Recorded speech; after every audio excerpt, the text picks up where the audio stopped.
everyone, and welcome to the California Coastal Resilience Network webinar series. Today we have two great speakers who will discuss buyout programs. My name is Dan Hosfeld. I'm the coordinator for the Coastal Resilience Network as the Sea Grant Fellow for the State Coastal Conservancy's Climate Ready program. Today we've got two presentations.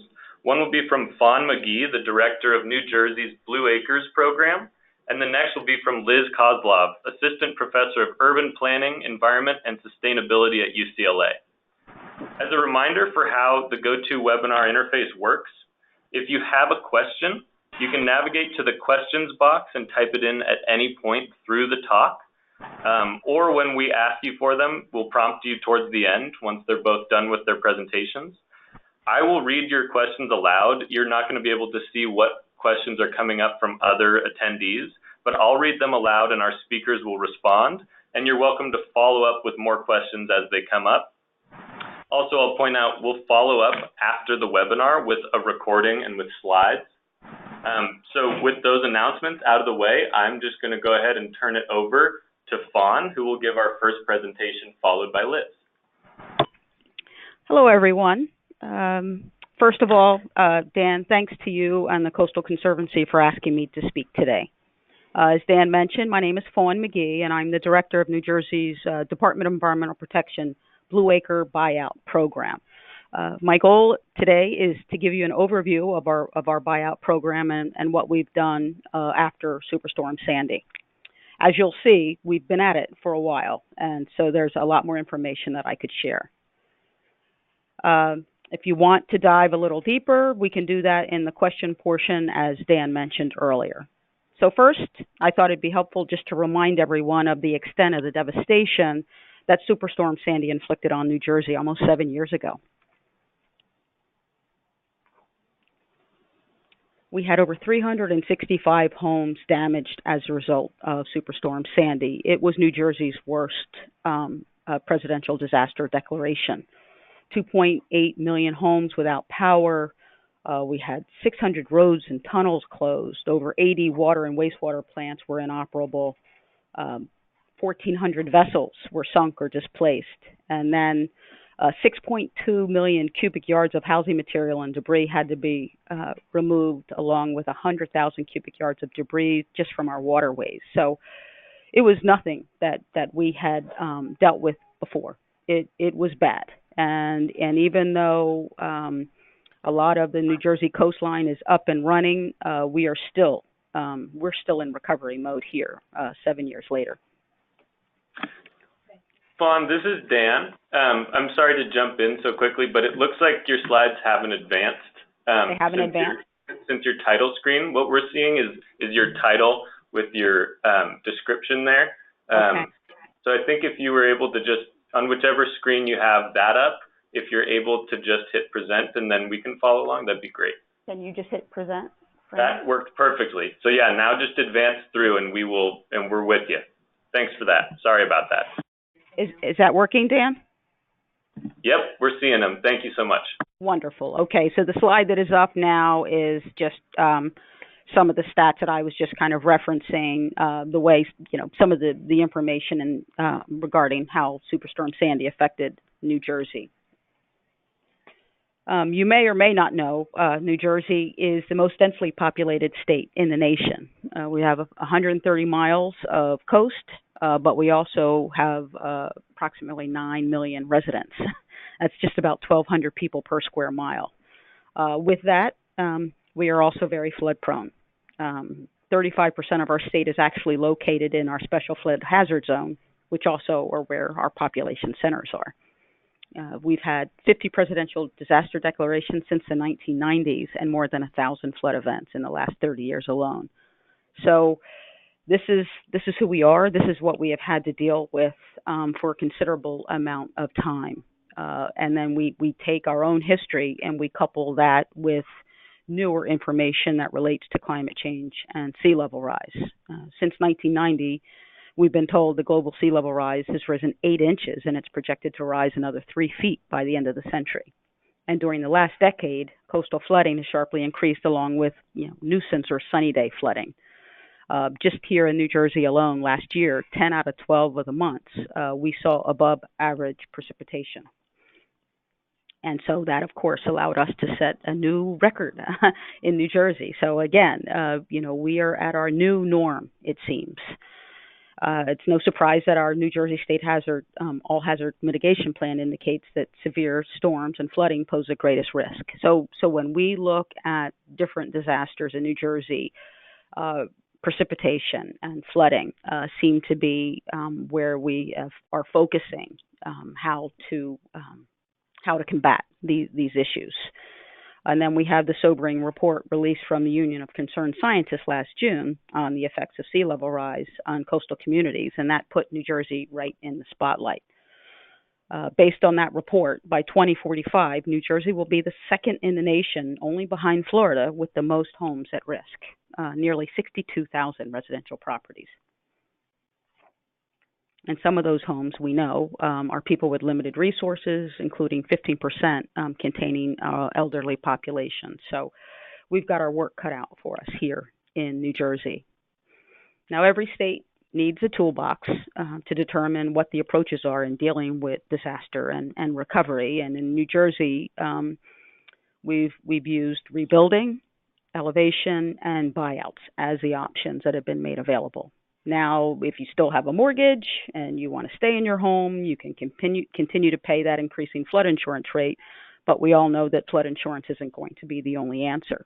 Our NFIP rates are skyrocketing, and a lot of the calls that we get from residents that are still interested in coming into our program aren't necessarily because they were ready to move after they were affected by a storm, but because they're being affected by their flood insurance rates doubling and tripling. So we have that component. We have folks without mortgages that have let their insurance lapse. So when disaster happens, the only relief they would have is if we got presidential disaster declaration dollars to assist them. And then, of course, we have the less fortunate families that can't afford flood insurance either. So that's not a sustainable option for us to look at into the future. As far as elevations go, what we say here in New Jersey is they save homes, not families. And we've had some success with elevations in New Jersey, but they're costly. To raise a home 15 feet, that's approximately $150,000. Just last month, our governor signed new legislation allowing for additional money above $150,000 to go to homes for elevations because it is so costly. And so that's not sustainable. The families have to pay that money up front by getting a second mortgage if they can afford that. And then it's a reimbursement program. And sometimes those programs only reimburse up to 75%. And so there's a loss to those families as well. It doesn't stop the rain from coming. And so those families end up having their homes 15 or 20 feet in the air, but the sirens still go off when the floodgates are open or the waters have risen, and they still have to move their cars out and kind of grab their boots out of their trunks and slosh through the rain to get back to their homes. And then, of course, we're dealing with populations. 30-year mortgage means that somebody's going to be in their house potentially 30 years beyond when they could actually afford to buy it, which means we have elderly people living in a lot of these homes, which means they're going to have to get their groceries up the steps, or are they even going to be able to do that? So it's not sustainable as we see the populations increase and age. And then, of course, the reason Dan asked me to speak with you guys today is because of buyouts. And as I said earlier, we see that as saving the families and the communities. Here in New Jersey, we're chipping away at the cycle of paying families to continue to live in disaster-prone or flooded homes. Not only do the homeowners benefit, but the local communities also benefit by breaking that cycle of flood damage and recovery. It lowers the emergency service costs for the communities, and it improves the community rating system, which actually makes the community more resilient by allowing flood insurance costs to be lowered across the entire town.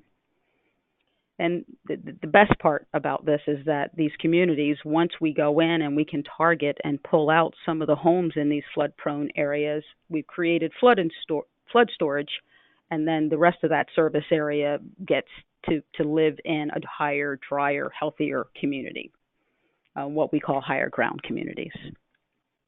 In addition to providing the flood storage, that open space often improves property values and community curb appeal as we move down. So we've had a lot of success with communities where we've done the buyouts and the demolitions, and we've started to work with some of our local universities and the towns to come up with wetland forest plantings and putting in porous paths and other things that allow the people in those communities to actually benefit from that open space area.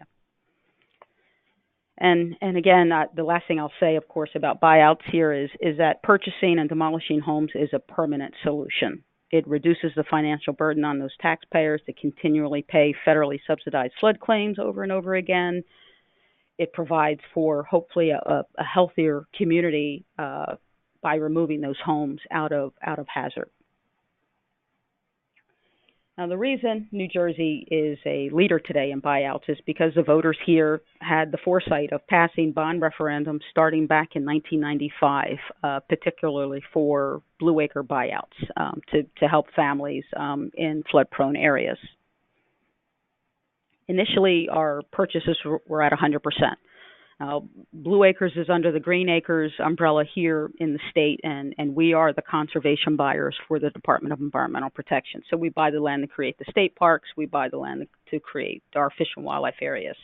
And so in 1995, we realized that there were certain areas in certain watersheds just getting inundated with flooding and presidential disaster declarations. And so we went to the voters in 1995 and asked if we could set aside funding to go in and buy and demolish those homes. And the voters said yes.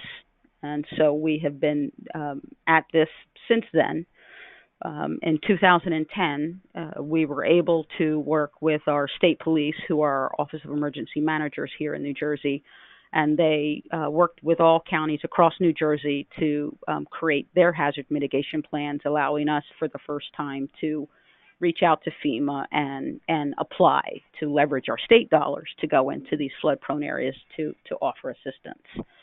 And because of that, we were basically ready when Sandy hit to come in and volunteer to be the program that could offer assistance across the state to do the buyouts and the demolitions, allowing the towns to get the mud out of the streets and get people back to work and the kids back to school, and just focus on the community needs while we assisted with the larger real estate transaction and the demolition associated with the buyout demolition program. We were able to immediately begin purchasing those homes again because we had been doing this even from a federal leveraging point since 2010. As I mentioned, I oversee basically a real estate office for the Department of Environmental Protection here. So I have an advantage that most programs or most states aren't going to have in place, and that cannot be overstated. I've got appraisers and title examiners, paralegals, attorneys, surveyors, GIS specialists, and planners, that work collectively at looking at the areas of concern that we like to buy clear across the state. So in building the Blue Acres program into that, we were able to literally secure funding from the feds and do what we do every other day of the year here in New Jersey. There are criteria, of course, that indicate, how a community is eligible. And so we're primarily looking at, under Sandy. First things first, we were looking at homes affected by that disaster. And so any damage from Sandy or floods from previous storms that we had presidential disaster declarations at the state level and the federal level, we're looking at willing sellers. We also were looking for local government support, understanding that there's a loss of that tax base when the homes are removed, these become state assets, and so they're tax exempt after the end of the calendar year in which we purchased the property. And so having that local buy-in helped them understand that even though we were taking on the cost and the burden of removing those folks from harm's way, when all was said and done, there was going to be a reduction in the tax base. And so having them sign on put us all on the same page. We looked at clusters of homes or even whole neighborhoods that were experiencing flood damage, primarily to make sure that the effort that we were making was going to provide some type of benefit for the families that lived in those neighborhoods once those homes were gone. So we're helping the families and removing families from harm's way, but secondarily we were looking at the benefit of that open space, flood storage area, alleviating some of the burden for the rest of the families that live in those neighborhoods. Any opportunity for significant environmental impact or improvement to public health, safety, and welfare was a high criteria. And then just any high concentration of homes that experience severe damage. So we were looking at national flood insurance claims, severe repetitive loss, substantially damaged homes, those types of things. So here we are 7 years after Sandy. We're still seeing increasing interest from communities that are repeatedly being flooded. I've recently talked to folks in Montreal on why we decided to do pre-storm value. Pre-storm value basically allowed us to know that as homes were losing value, that we could go out before the disaster, and that would help take care of any mortgage or liens that were still associated with that property, so that we could get them out, the state could get clear title, and they would have an opportunity to buy another home on higher ground. Let's see, how am I doing on time? We good? Okay, all right. So looking at some of our coastal versus inland buyouts, I'm sure New Jersey's no different than California, and in that more exclusive beach communities aren't really interested in buyouts. We've had much less active buyouts in New Jersey Shore communities because, one, those town officials didn't want us there and weren't interested in losing their ratables. And most of them were secondary or vacation homes. And we were looking at primary affected residents for the most part after Sandy.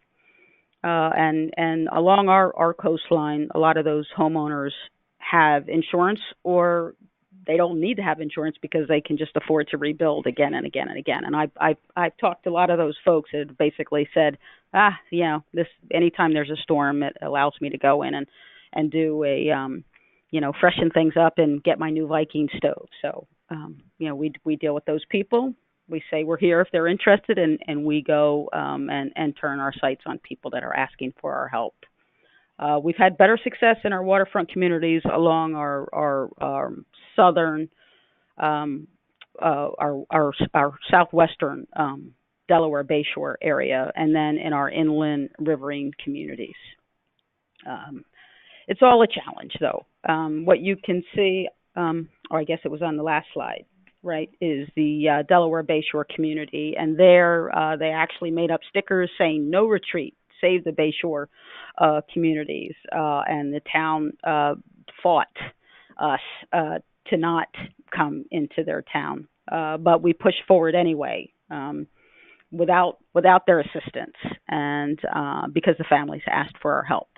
And as a result of that, I'm glad to say that we just hosted our second round of families that volunteered and requested to be in our buyout program last week. And so we've been able to move forward, buy those homes, demolish them, and now a second round of families have asked for our help. In the Bayshore, they're environmentally sensitive areas. Those areas are managed directly by our fish and wildlife folks, and that is because of the environmental significance of the area. We've got endangered red knots and horseshoe crabs in this area, and so they're managing that. And we worked with FEMA to to secure some additional money to do site stabilization and restoration work there on that coastline. So we're really excited about that. Inland, we've been able to work in one of our riverine communities in the central area of New Jersey, Woodbridge Township, and they have they've had strong residential support and cooperation from the municipal government. We had a grassroots group that went around and basically put signs on lawns saying, "Have you submitted your Blue Acre application yet?" So night and day as far as community and governing body support. The result there is we've purchased nearly 200 homes, many of them clustered in one neighborhood through 3 separate rounds of buyouts. As money became available, people kept saying, is it too late? Is it too late? Is it possible for us to get in? The town went in. With our success, they changed their zoning. It is now a conservation area. They pulled up the streets and have planted, over 1,000 trees in this area to do a wetland forested restoration project. So the complete opposite. This is like working hand in hand together, seeing long term the need to turn this portion of the community into something that would allow the rest of the community to thrive, and we're seeing that firsthand. In those towns, we use something called a memorandum of understanding that allows us in these urban or suburban areas to work directly with the locals to do the day managing, if there's trash, if something needs to be cut. And then ultimately, that allows the locals to give us their ideas of what they'd like to see happening out here. But because it's a state asset, we still move through the process with them to approve what it is they'd like to see out here. And so it's been wonderful, the planning of what is necessary up front, and then afterward, post-demolition as far as restoration. None of that happens quickly, and it's critical to have that key partnership in place. Some of our achievements, we've been at this almost 7 years now, and we're getting a lot of national recognition for our progress. We're active in 16 different communities in 9 counties throughout the state. We've secured federal funding for over 1,000 homes. We've made 965 offers. 741 of those have accepted to date. We've closed 688, and 608 of those have already been demolished. And as we've moved through this process, we have found that even with offering pre-storm value, 15% of these families were still upside down on their mortgage, and we were able to work with our servicers and lenders, Freddie and Fannie and the rest of them, to get debt forgiveness for 69 families to a tune of $5.7 million. So we're really proud of what we've been able to accomplish here. Some of the things that we've learned along the way is that having the buy-in from the local government is critical. We know they lose ratables, and that's an adjustment that will change over time, but it's an adjustment that they have to make firsthand. That memorandum of understanding that I mentioned helps us manage those vacant lands after demolition, and so it's important to have the local government on board. From day one, we created a very close relationship with our federal funders. FEMA was in a matter of days after Sandy hit, and we literally moved our team into the joint field office so that we could develop our application process with them side by side to save time.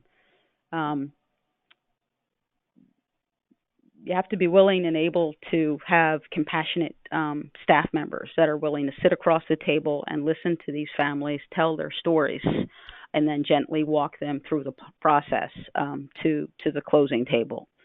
Again, as I mentioned, this hasn't been easy.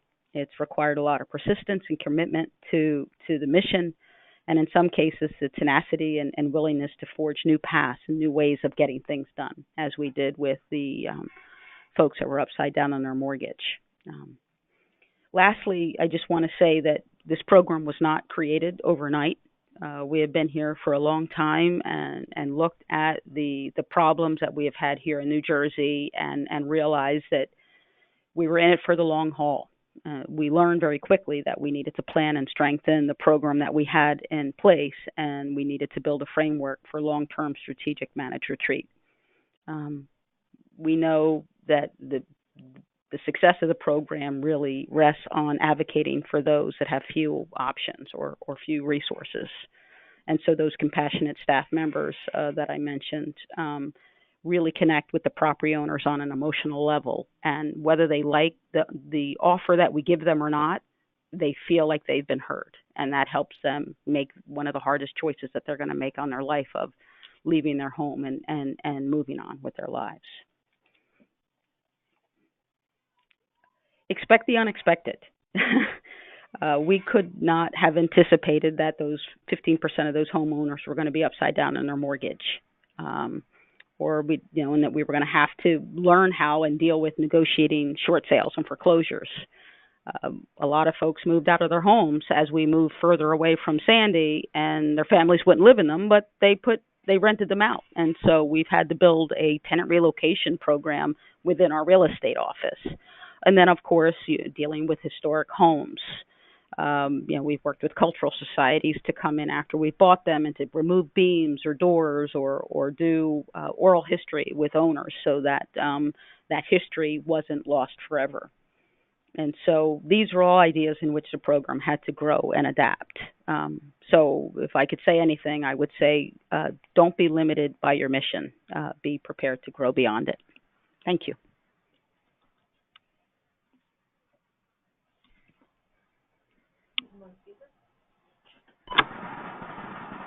Hello? Did they Liz, leave? is that you? Yeah. Hi there. Can you see my screen okay? I hope so. Looks good. Terrific. All right. Good afternoon. Thank you so much, Fawn, and thanks, Dan, for including me in today's webinar. I'm really happy to be here talking with you all. So I research climate change impacts and adaptation from a sociological perspective. And for the past 6 years, I've been working on a fieldwork and interview-based study of the process and long-term consequences of retreat from places exposed to flooding, sea level rise, and other effects of climate change. And in the next few minutes, I'll share just a snippet of this project, which focuses on the buyout program that arose in New York City after Hurricane Sandy. So not too far from the sites where Fawn is working, and I think you'll see some clear parallels in the lessons that we draw. For now, I will just jump into the story, which begins in the neighborhood where I took this photo that you see here, a neighborhood in the East Shore of New York's Staten Island called Oakwood Beach. So when Sandy hit back in October 2012, I was living in New York. I was working on my PhD at the time at NYU. And in New York, the borough of Staten Island was especially hard hit. In New York City, it saw the highest recorded water levels, the most deaths, and the greatest proportion of residents affected of any borough. And this is another shot here of Oakwood Beach shortly after the storm, which you can see swept some houses completely off their foundations and into the surrounding marsh. 1 week after Sandy, this letter to the editor was published on the website of Staten Island's daily newspaper. And the author, Tina Downer, wrote about the decades that she'd spent living in Oakwood Beach. And she wrote about how she loved her neighborhood, but had decided that it was no longer a safe place to live after the storm.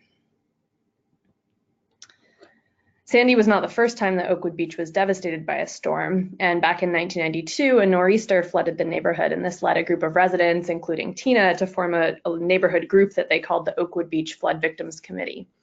Together, this group spent years lobbying for better coastal protection and for an end to new housing development in the wetlands.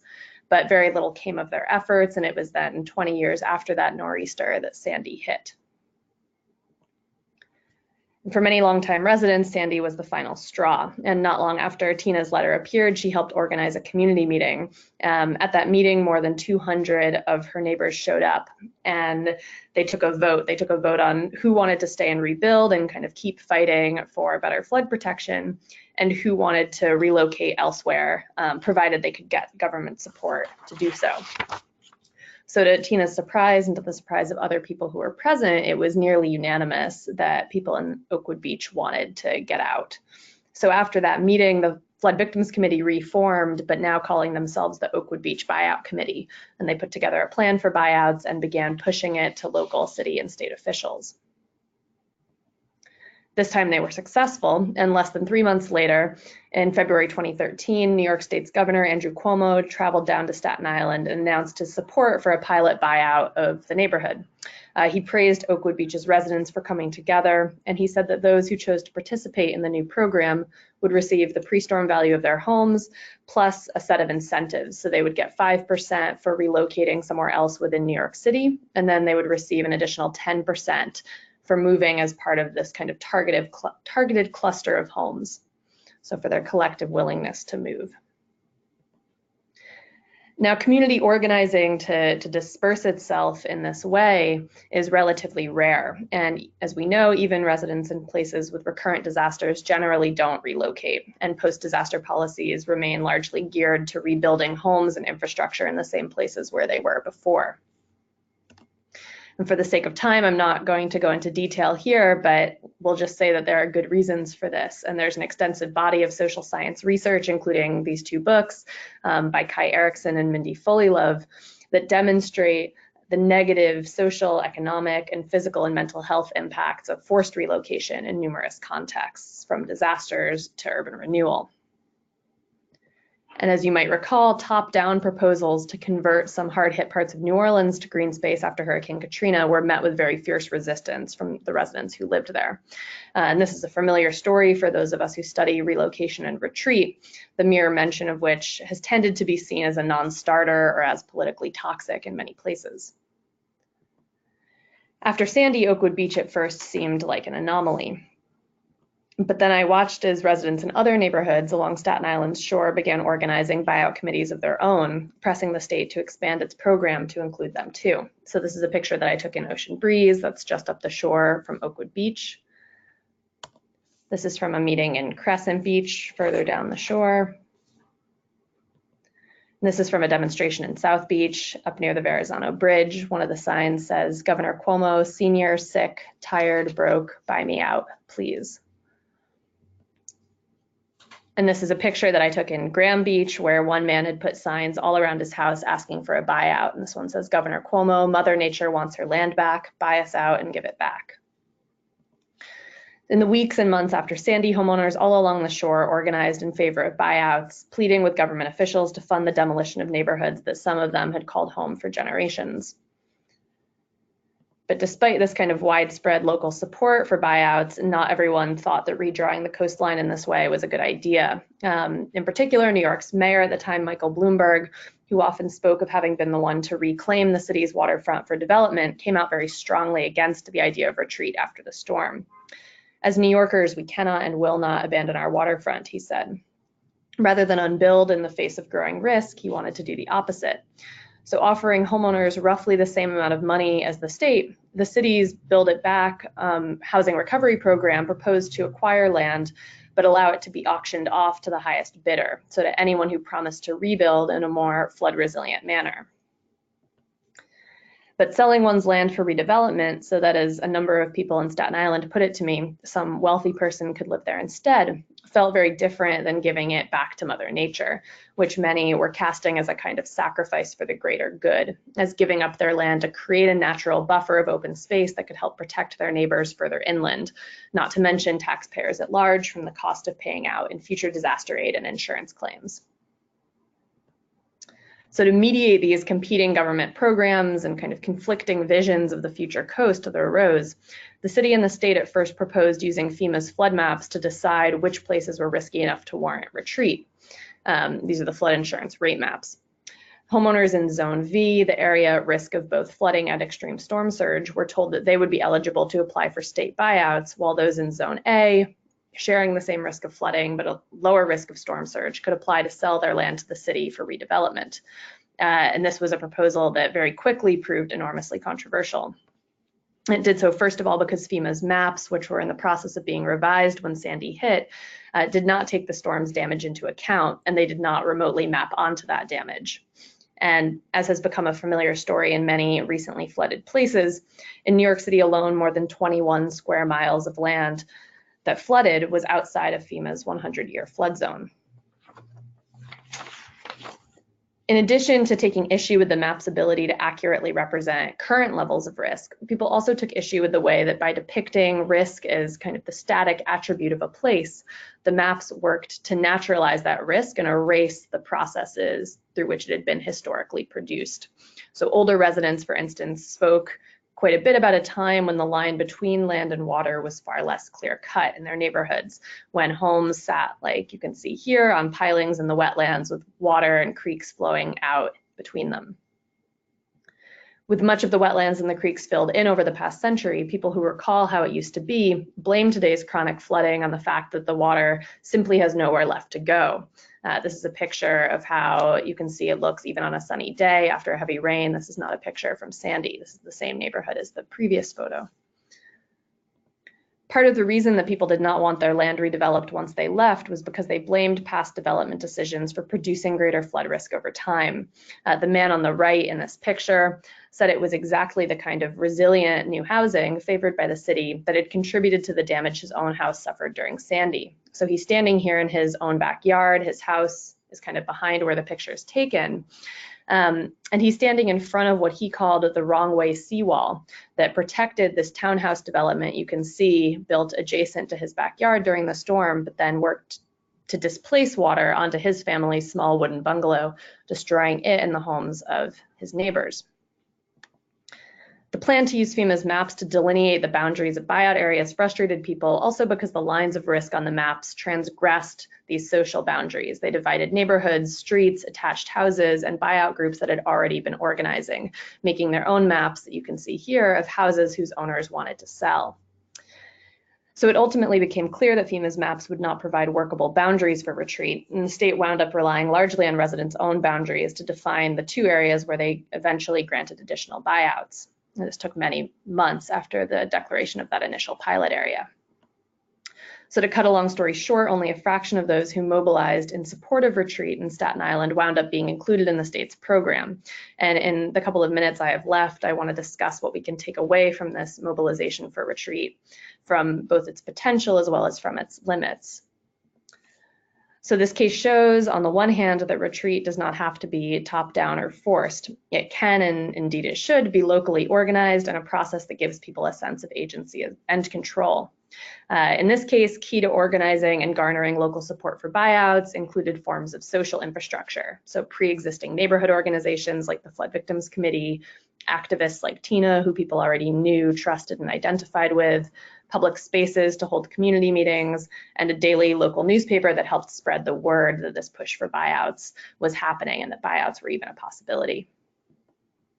Retreat is about moving collectives as well as individuals. So to be effective at reducing risk, not to mention sustaining cultures and social ties, it really depends on collective action.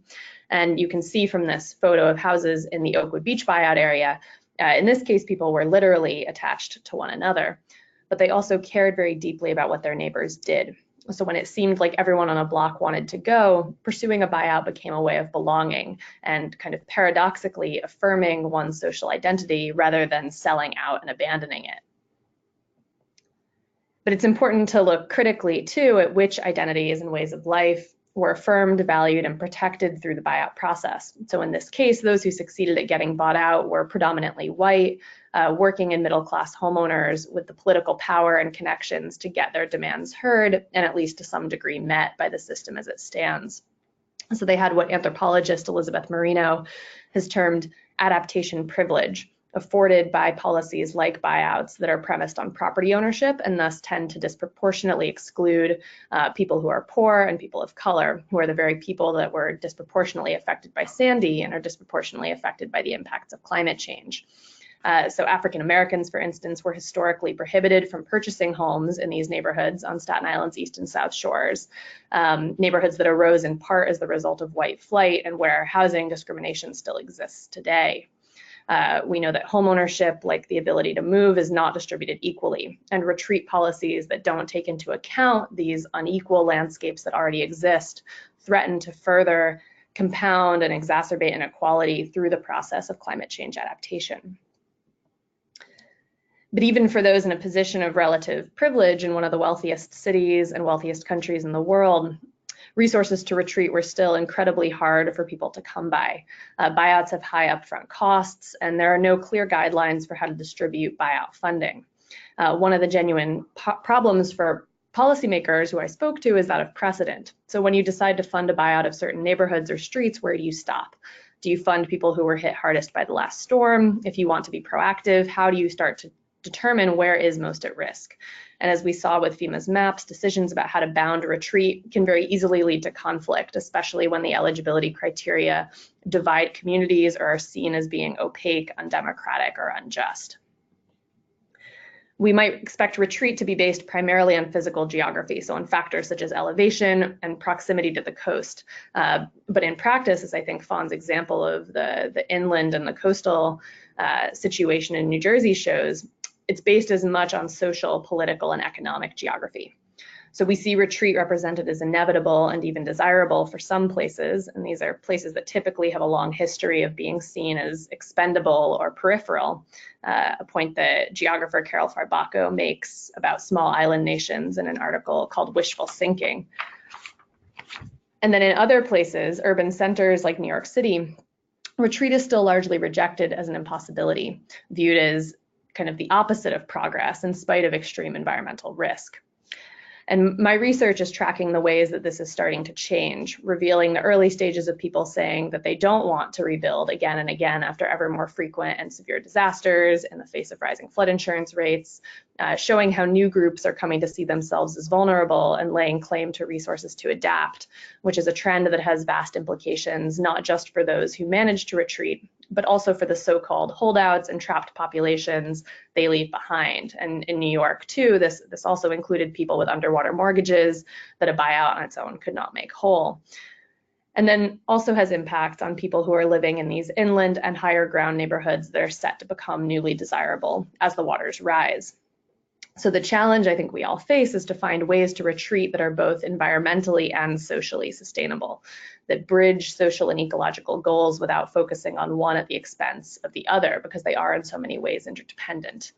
How future stories of retreat will play out depends on many factors, so not least the extent of global warming and its effects, but also on the ways that those effects and their attendant risks are measured, mapped, and managed. As the term managed retreat suggests, it's still predominantly conceived as a top-down process rather than a form of bottom-up grassroots collective action. That's why I like to talk also about community organized retreat, because we know the devastating and lasting consequences that have ensued from forced relocation and resettlement, and also that the history of forced relocation and forced population movements in this country has led many of those who now live in places most exposed to the effects of climate change to do so. Cases of grassroots community organized retreat, stories akin to the ones that Fawn and I have shared with you today, I hope will help model and imagine alternative forms of movement in which retreat is not equated anymore with failure or defeat, but can, under certain circumstances, be an empowering act and one that marks a much needed change in direction. So thinking about a retreat not just from unsustainable places, but also from unsustainable ways of life that have created the need for retreat in the first place. Thank you.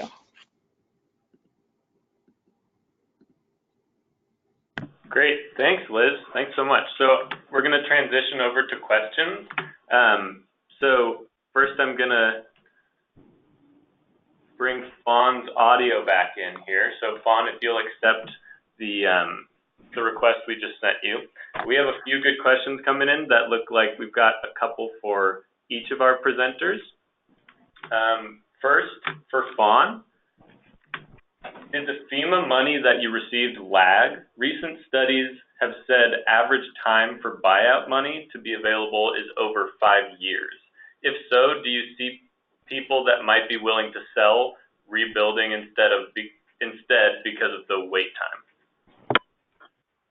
Well, we approached it differently here because we had been applying to FEMA since 2010 and it was taking too long. And that's why we kind of moved into the joint field office to work side by side with FEMA and their engineers to develop the BCA that was necessary, and the application deadline was shifted up considerably. So we moved into the Joint Field Office in May, and we had our first application approved by July.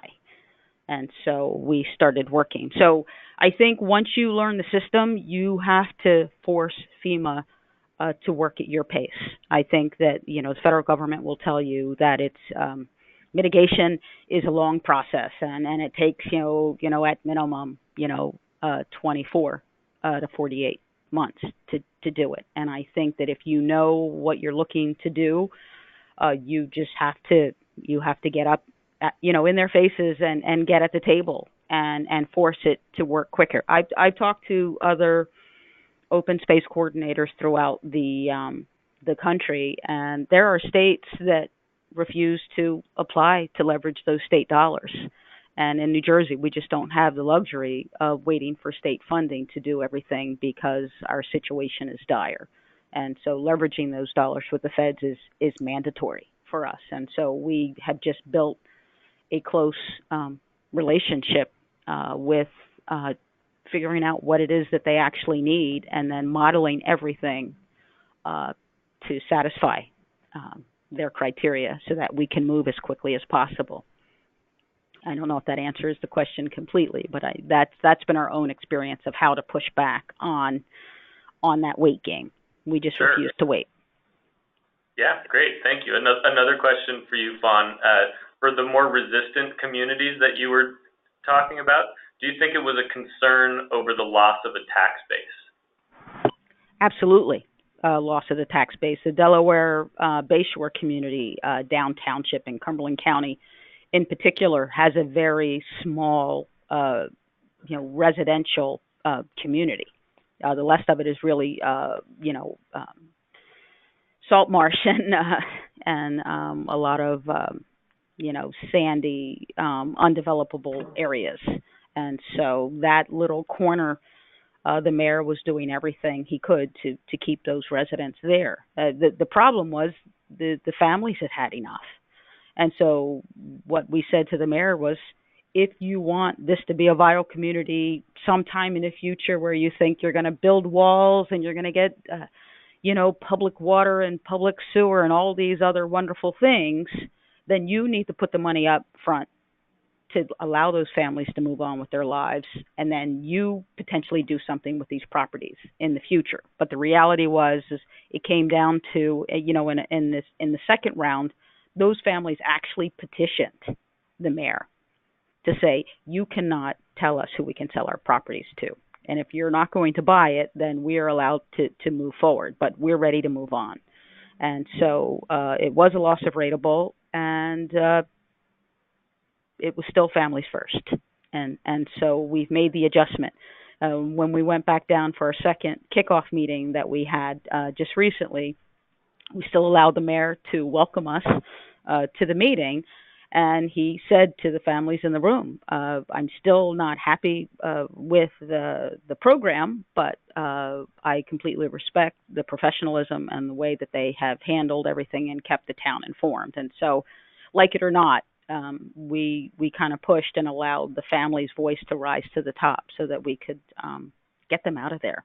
And the adjustment will come. I mean, we've talked about ecotourism. We've talked about working with some of the local nonprofits. And once we do the restoration of some of those coastal areas, ecotourism will bring money back into that community just in a different way than it did with residential taxes. Great, thanks. And another one for you. This one's a two-parter, I think. First, is there a mechanism in place that keeps these lands purchased once they're restored to be permanently protected? And what funding is there for the restoration work?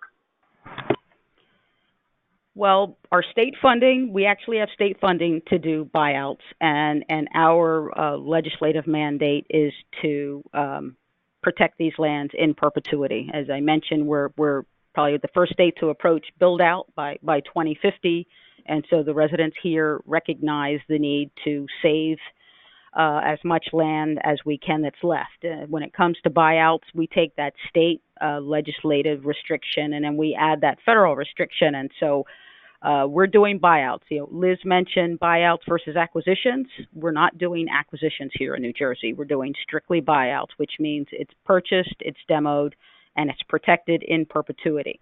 Now, in our FEMA grants, if we were able to, once we did our benefit cost analysis, I'm not sure how many of you have done a FEMA grant, but there's a benefit cost analysis model that basically says you need to get a 1 in order for it to be cost effective for the federal government to give you money to do the project that you wish to do. Our Delaware Bayshore community's benefit cost analysis was an 8. So we took advantage of that, and we pushed the envelope to say that because of the environmental significance of these areas, let's not only buy and demo, but let's also stabilize the shoreline for the endangered and threatened species that we have here on our coastline. And so we submitted it. We weren't sure if it was going to work, but we're trying to build capacity here and look to the future of how we're going to be able to continue to leverage our dollars and turn these properties into something magnificent. And so FEMA said, yes, it worked. We do it to get our approval from them. They also do an environmental consideration document, and so in that document, they recognize the need to do something for the T&E species that we have, and so that's what we did. If that hadn't been an alternative, we would have worked directly with our unit and Fish and Wildlife to use some of their funding to figure out what the project should be. Great, thanks. And another one that just came in for you. When was buy-in secured from local governments? It seems like it would be hard to get it in advance because you don't know where the impact would be before the storm. Well, at this point, we've been a reactionary program. Our monies have come in from the federal governments as a result of presidential disaster declarations. And so we were able to immediately go to those affected communities and get buy-in. Now, as we go into the future, once we get beyond Sandy, that may be a harder sell, but, we'll look at inundation maps. We're looking now at some of the modeling that is being done regarding climate change and sea level rise. And we will use some of our GIS mapping to show those communities where their areas are threatened. Just as Liz mentioned in some of the mapping that she showed in New York. I mean, ultimately, you're going to look at some of those FEMA mapping, but then beyond that, the effect where the affected areas could potentially be. And you're looking at 30-year mortgages. You're looking at the amount of infrastructure that you're putting into place. You're not going to be able to wall up everything. And so those communities have to look long and hard at long-term planning to determine how best to have a healthy community. Did New Jersey have a role in identifying where the folks moved to after buyout?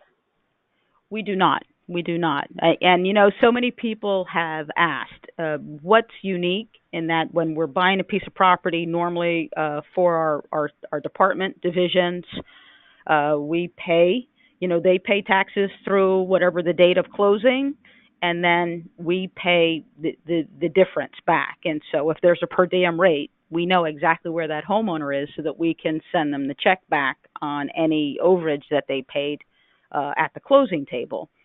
With the buyouts, almost every property that we've dealt with has had a mortgage or a lien or other issues. So instead of closing with the family, we're actually closing with an attorney trust account. And so any overage of payment that's going back is going back to their attorney. And the attorneys, know, but I didn't honestly set anything up to figure out where those families are going. Now, I could tell you where every tenant has ended up because we've had to place them in their new homes. But as far as homeowners, we know some folks that have stayed directly in the vicinity because their kids were still in school or their jobs were close by. Others were closer to retirement. And so we know some folks went to Florida or Arizona.